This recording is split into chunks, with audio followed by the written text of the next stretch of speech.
সবাইকে উচ্চ মাধ্যমিক দর্শন ক্লাসে স্বাগত। আজকের এই ক্লাসে আলোচনা করব মোট 16টি এসিকে কোর্সে 2024 সালে উচ্চ মাধ্যমিকের যে WBEIS-এ টেস্ট পেপার বেরোচ্ছে, সেই টেস্ট পেপারে দর্শনের পেজ নাম্বার G7 পেজের যে 16টি এসিকে কোর্সেন আছে সেগুলি আলোচনা করব। 1. যুক্তির আকার বলতে কী বোঝো? যুক্তির কাঠামো বা বিন্যাসকে যুক্তির আকার বলে। অথবা যুক্তির বস্তুগত সত্যতা বলতে কী বোঝো? যুক্তির বস্তুগত সত্যতা বলতে বোঝায় যুক্তির বিষয়বস্তুর সত্যতা বা যুক্তির অন্তর্গত বচনগুলির সত্য মিথ্যাকে। 2. অধীন বিপরীত বিরোধিতার সত্যতার নিয়মটি লেখো। দুটি অধীন বিপরীত বচনে একটি মিথ্যা হলে অপরটি সত্য হবে, কিন্তু এর বিপরীত কথা সত্য নয়।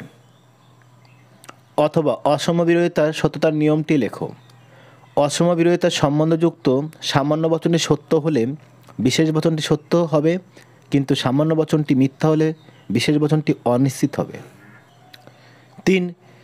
যদি এ বচন সত্য হয় তবে এর বিরুদ্ধ বচনের সত্য মূল্য কী হবে? মিথ্যা হবে। 4. এ বচনের সরল আবর্তনের একটি উদাহরণ দাও। এ সকল গাছ হয় বৃক্ষ, অতএব এ বচনদের সকল বৃক্ষ হয় গাছ। অথবা আবর্তনের ব্যাপ্যতা সংক্রান্ত নিয়মটি লেখো। যে পদ আশ্রয়বাক্যে ব্যাপ্য হয়নি সেই পদ সিদ্ধান্তে ব্যাপ্য হবে না। 5. গঠনমূলক প্রাকল্পিক ন্যায়ের একটি উদাহরণ দাও। প্রধান আশ্রয়বাক্য যদি মেঘ করে তবে বৃষ্টি হবে, অপ্রধান আশ্রয়বাক্য মেঘ করেছে, সিদ্ধান্ত বৃষ্টি হবে। 6. একটি মিশ্র বৈকল্পিক ন্যায় অবৈধ হলে কী দোষ হয়? বিকল্প স্বীকারজনিত দোষ হয়। অথবা বিসংবাদী বিকল্প বলতে কী বোঝো? যখন কোনো বৈকল্পিক বচনে বিকল্প দুটি পরস্পর বিরুদ্ধ হয়, অর্থাৎ একসঙ্গে সত্য হওয়ার সম্ভাবনা থাকে না, তখন তাকে বলে বিসংবাদী বিকল্প। 7. শূন্যগর্ভ শ্রেণী বলতে কী বোঝো? যে শ্রেণীর অন্তর্গত কোনো ব্যক্তি বা বস্তুর বাস্তব অস্তিত্ব নেই তাকে শূন্যগর্ভ শ্রেণী বলে, যেমন মৎস্যকন্যা শ্রেণী, আকাশকুসুম শ্রেণী, পক্ষীরাজ ঘোড়ার শ্রেণী প্রভৃতি। 8. অস্তিত্বমূলক দোষ কাকে বলে?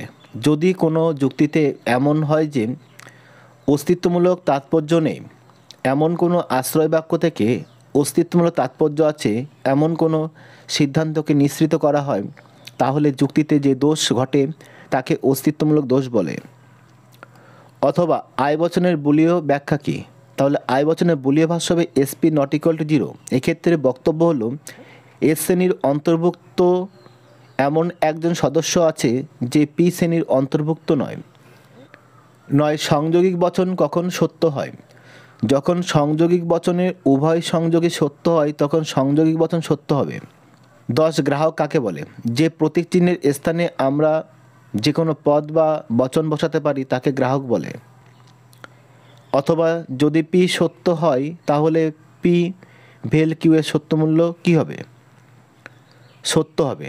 দেখো পির মান এখানে বলে দেওয়া আছে কি সত্য, তাহলে আমরা দুবার টি লিখব, কিন্তু কিউর মান বলে দেওয়া নেই, তাহলে একবার টি ধরবো আর একবার এফ ধরবো, কারণ একটা বচন সত্য আর মিথ্যা হয়, ওই জন্য দুবারই ধরতে হবে।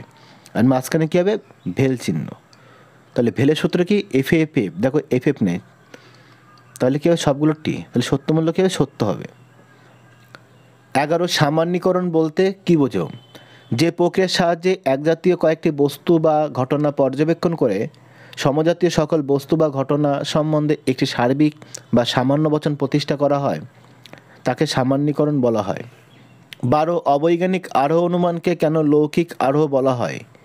অবৈজ্ঞানিক আরোহ অনুমানে কার্যকারণ সম্বন্ধ নির্ণয় না করে কেবলমাত্র অবাধ অভিজ্ঞতার ভিত্তিতে সাধারণ মানুষ সার্বিক সংশ্লেষ বচনকে সিদ্ধান্ত হিসাবে গঠন করে থাকে, তাই একে লৌকিক আরোহ অনুমান বলে। অথবা আরোহ অনুমানের স্তর বিভাগগুলি উল্লেখ করো। সংজ্ঞা নিরূপণ, পর্যবেক্ষণ ও বিশ্লেষণ, অপসারণ, প্রকল্প গঠন, প্রকল্প প্রমাণ, সামান্যীকরণ, সিদ্ধান্ত প্রতিষ্ঠা। 13. আরোহ অনুমানের আকারগত ভিত্তি কী? প্রকৃতির একরূপতা নীতি ও কার্যকরণ নিয়ম। 14. বহুকারণ সমন্বয় বলতে কী বোঝো? কতগুলি কারণ একসঙ্গে কাজ করার ফলে তাদের কাজগুলি স্বতন্ত্রভাবে না থেকে একসঙ্গে মিশে গেলে ওই কারণগুলিকে বহু কারণ সমন্বয় বলে। 15 আবশ্যিক শর্তের একটি উদাহরণ দাও। মানুষের বেঁচে থাকার জন্য জল আবশ্যিক শর্ত। অথবা পর্যাপ্ত শর্তের একটি উদাহরণ দাও। বিষপান হলো মৃত্যুর পর্যাপ্ত শর্ত। 16 কারণ ও শর্তের মধ্যে পার্থক্য কী? কারণ হলো শর্তের সমষ্টি আর শর্ত হলো কারণের অপরিহার্য অংশ। ক্লাসটি ভালো লাগলে লাইক করো, তোমাদের বন্ধুদের শেয়ার করো, আর যারা আমার এই চ্যানেলে নতুন তারা অবশ্যই চ্যানেলটিকে সাবস্ক্রাইব করো। আবার দেখা হবে পরের ক্লাসে। সে পর্যন্ত সবাই ভালো ও সুস্থ থেকো।